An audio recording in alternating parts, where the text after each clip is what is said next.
আমিও আর কি বড় নায়িকা হয়ে যেতে পারি, আমি জানি না। ছোটোবেলা থেকে আমি ভরতনাট্যম শিখছি, আর আমার ভরতনাট্যমই অনেক বেশি ভালো লাগে, আর ওডিসি অনেক ভালো লাগে। এই দিবসটি পালন হচ্ছে সারা বিশ্বের সাথে আমাদের বাংলাদেশও, তো আপনার কেমন লাগছে?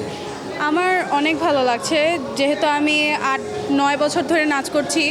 এটা অ্যাকচুয়ালি অনেক একটা অনার যে আমি পারফর্ম করতে পারছি এই এত বড় স্টেজে। সো আমার অনেক ভালো লাগছে। গান, অভিনয়, মডেলিং ওগুলো রেখে সংস্কৃতির মাধ্যমে নাচকেই কেন বেছে নিয়েছেন?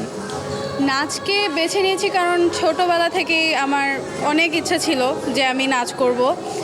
আর আমার মা বাবা আমাকে সব ছোটোবেলা থেকেই ছায়ানটে ভর্তি করেছে।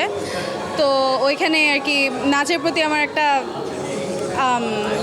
হ্যাঁ ভালোবাসা। তো এখন নাচের তো অনেকগুলো মাধ্যম রয়েছে, কথক, ভরতনাট্যম, উড়িষ্যা, মণিপুরি, লোকজ। আপনি মূলত কোন নাচটা বেশি পছন্দ করেন বা সেই নাচটা শিখছেন? আমি নাচ শিখছি ভরতনাট্যম। ছোটোবেলা থেকে আমি ভরতনাট্যম শিখছি, আর আমার ভরতনাট্যমই অনেক বেশি ভালো লাগে, আর ওডিসি অনেক ভালো লাগে। আমি শিখতে চাই ওডিসি। সো হ্যাঁ, অনেকে আছেন যারা নাচ করেছেন দীর্ঘদিন, তারপর তারা অভিনয়তে চলে যান কিংবা সিনেমার নায়িকা পর্যন্ত হয়ে যান। তখন ব্যাক স্টেজ বলবো না, তাদের পিছনে যখন মানে ব্যাকগ্রাউন্ড ড্যান্সার হিসাবে নৃত্যশিল্পীরা কাজ করে, আপনারই কোনো সহশিল্পী দেখা গেছে সে নায়িকা হয়েছেন, তার ব্যাকগ্রাউন্ড ড্যান্সার হিসেবে কখন আপনি কাজ করবেন? হতে পারে।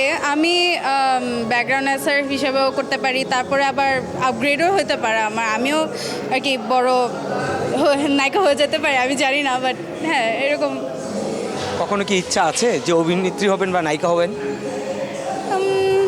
আছে, বাট আমার আর কি খুবই ইচ্ছা আমি ডাক্তার বা লয়ার হব। সো এটাই আর কি, মানে পারসিউ করবো ওইগুলা। বাট আছে নায়িকার, কারণ ওইগুলো অনেক মানে it's a big deal, right? So এর জন্যই।